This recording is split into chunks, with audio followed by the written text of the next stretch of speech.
Welcome back to the show, everybody. Check these headlines we have for you today.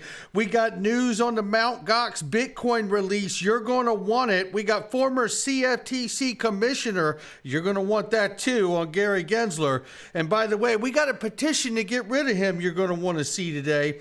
New digital asset subcommittee. And guess what else?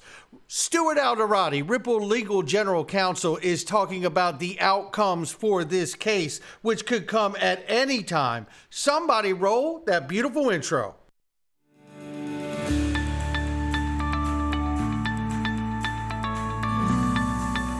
Digital Perspectives with Brad Kimes. Come on in.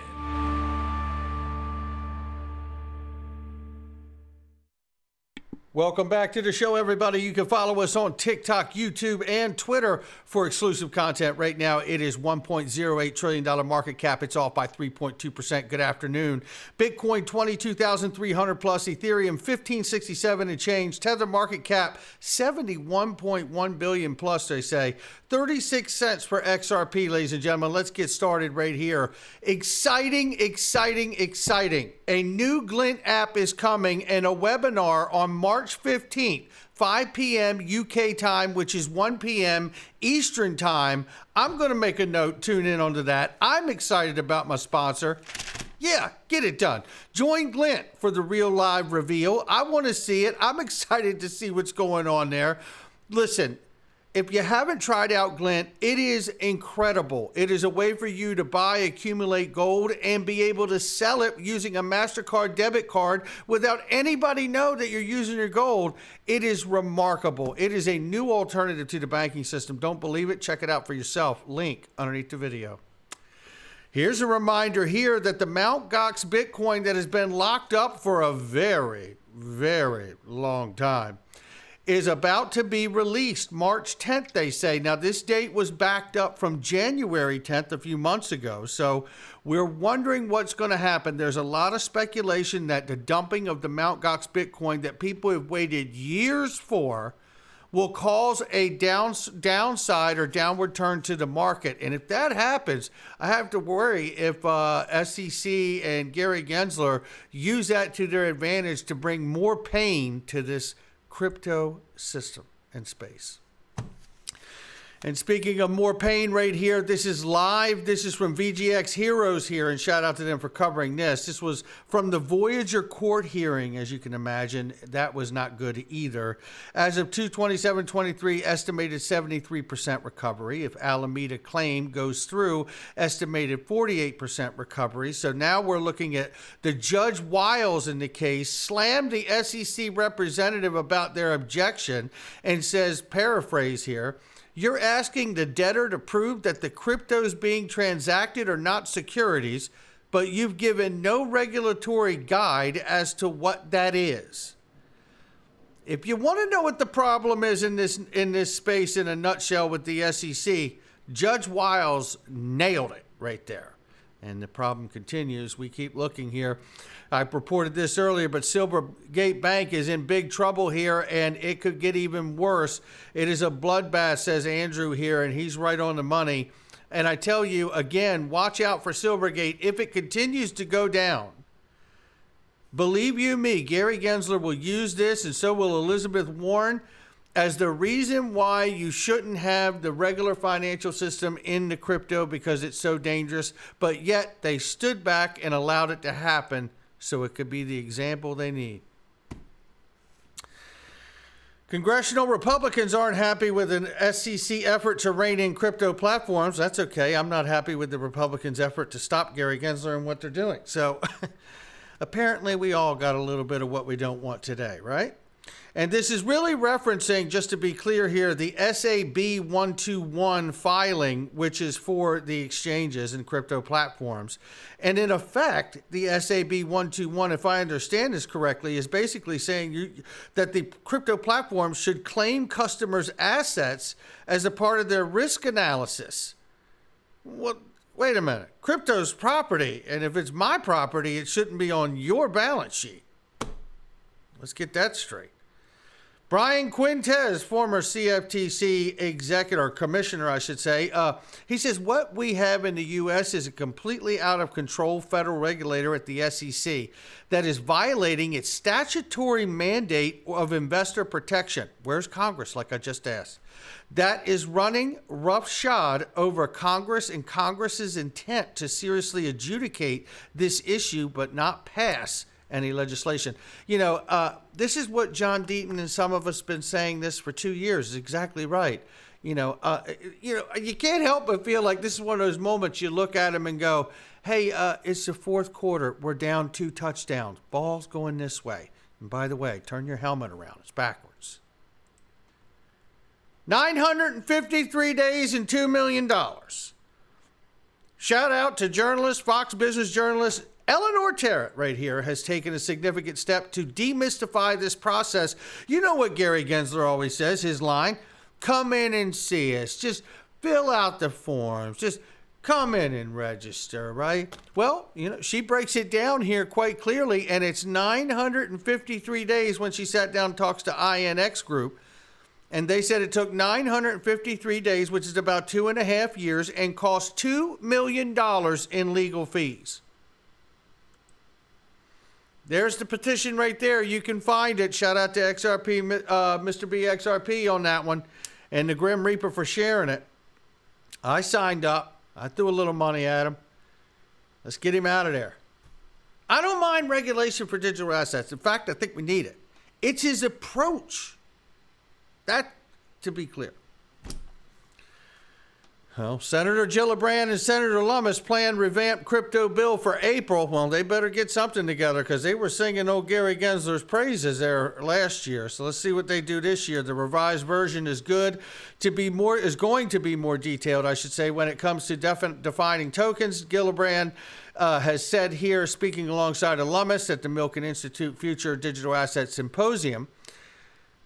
The new bill also has clarified some of the definitions regulators and industry members found troubling. Loomis said, not mentioning any specific examples of new language, we are trying to address some of the concerns we heard. We are going to try to build out some of the regulatory framework that we left for studies in the first version, and so it might also be more thorough than the first version. Well, let's hope so. There's no need to submit it at all now, is it? The original bill focused on clarifying the roles of different regulatory bodies, increasing stablecoin oversight, and eliminating taxes on cryptocurrency transactions of less than $200. As the industry has largely anticipated, senators are prioritizing stablecoins. The bill makes a point to place a universal ban on all algorithmic stablecoins. There are still details to be worked out around determining who can issue a stablecoin and what kind of reserves would be required. We'll keep you up to date on that. Here's a great clip from Tony Edwards in Thinking Crypto podcast. Shout out to Tony, who does amazing work over there. He sits down with Hester Peirce. I'm going to bring you in right here because there's an important point that comes out of this that I want to talk about very quickly. Once again, pushback because of the disruption. I mean, it's certainly a fair question to ask. And I think anytime you set up a regulated system, there can be real forces to stick with the status quo because you have entities that are regulated in the status quo and they're used to that regulation. And you have regulators that are comfortable regulating the entities and services and products they know. And so when something new comes in, it can be challenging for that system to open up and say, yes, we want to allow this new thing to happen. Now, I just want to intervene there because that really touches on it, and they finish. She finishes her thought, and if we had more time, I'd let her finish it here too. But and it's great, and I appreciate both of them very much. But the point I want to grab out of this is when she talked about they're used to regulating entities. Brian Brooks and Chris Giancarlo have talked about this very clearly, and what I think, we're always looking because, look, we're speculators. If you're hearing my voice, you're in this space, you're a speculator to be in this market this early. I know myself, I thank goodness for it. But one of the things that sticks out to me in this clip here that I think we could all really serve us to pay close attention to or looking out for is Reg tech, regulatory technology. The fact that she's explaining to you and all of us that, they're used to regulating entities, right, and not like services or networks. This is the shift. This is the paradigm shift from the regulatory side that needs to happen. You want to take away regulation by enforcement? Then bring on reg tech. We always talk about fintech and the harm that's happening to it because of the stifling innovation. Well, let's get regulatory agencies running nodes on these networks where compliance is built into these networks and their oversight through regulatory technology so that they can simply monitor the services and the actions that happen on these highways or networks that are available. I think that is a key watermark for all of us to really pay close attention to. And looking at that, we see here from Eleanor Tarrett again, a new hearing by the new Digital Asset Subcommittee will hold its first hearing March 9th. Coincidence or coordinated? The administration's attack on the digital asset ecosystem. Congress pushing back on the Biden administration's actions against the crypto industry. Unfortunately, I think this thing is even titled with political posturing to serve the right side of the aisle. Listen, anybody who's been in this space knows exactly what's going on here, okay? And we don't need to have a hearing about whether it was coincidence or coordination. There's obviously been coordination going on here. The hearing we need to have is what the hell are we actually going to do about it? Ripple will appeal immediately if it loses to the SEC, says the chief legal officer. Really? Well, there's other outcomes that he talks about as well. Let's get into that right now. And he says here, Ripple's counsel advice to crypto firms, get out of the U.S. Now, that can't be good, right? This is after spending 30 months on this case here. There is finally an end in sight for Ripple's years-long, multi-million-dollar fight with the SEC. But the blockchain technology company has some advice for those facing growing hostility of the American regulators. Get out of the United States. The first piece of advice you give somebody who's thinking about a project is don't launch it in the U.S. because the rules are unclear. Stuart Alderati, chief legal officer at Ripple, said in an interview with Blockworks Thursday, go to a jurisdiction, where the rules are clear, not light touch, but clear. After spending the past roughly 30 months building Ripple's case, Alderati has lots of tips and he's not shy about sharing them. I do get calls, he said, asking for a friend, what would you do if you got a Wells notice?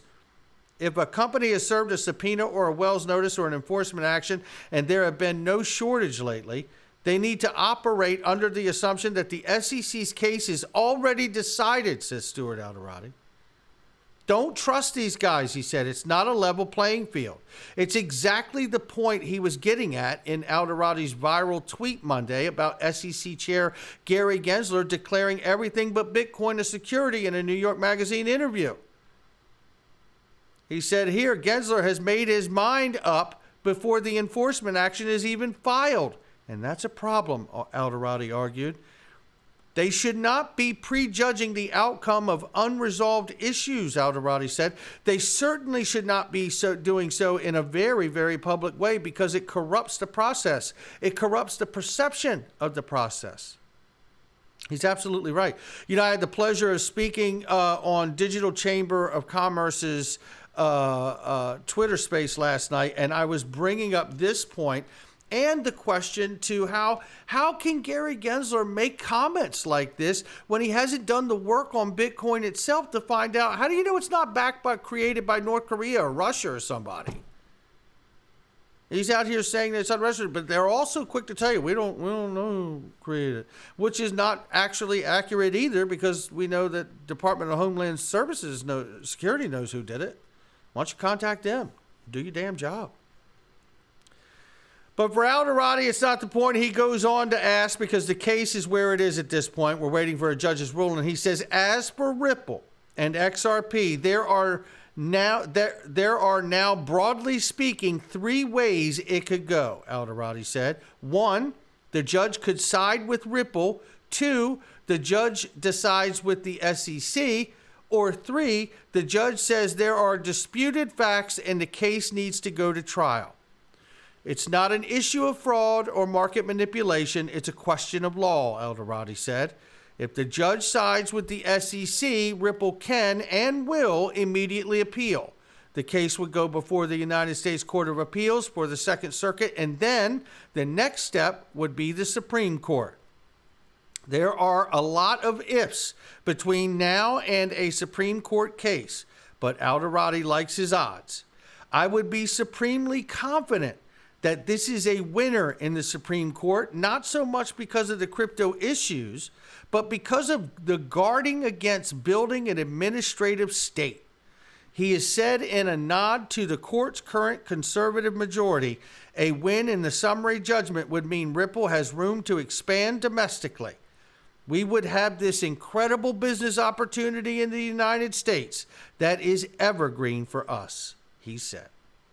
Well, if we were to get a positive outcome with Ripple getting a win and decision in their favor, I have to say it could be really positive for us. I know that there is, I believe it was, and let me see if I can find it right here. 1 second. A diamond pattern from Ed Greg Crypto here, shout out to him, that suggests here that the diamond pattern could put us at a damn near a $10 XRP if this breakout and indicator comes through and actually pans out, right? However, if the case were to break to the SEC's favor and have to go to trial or even, I would imagine that you could take this $10 XRP right off of the table.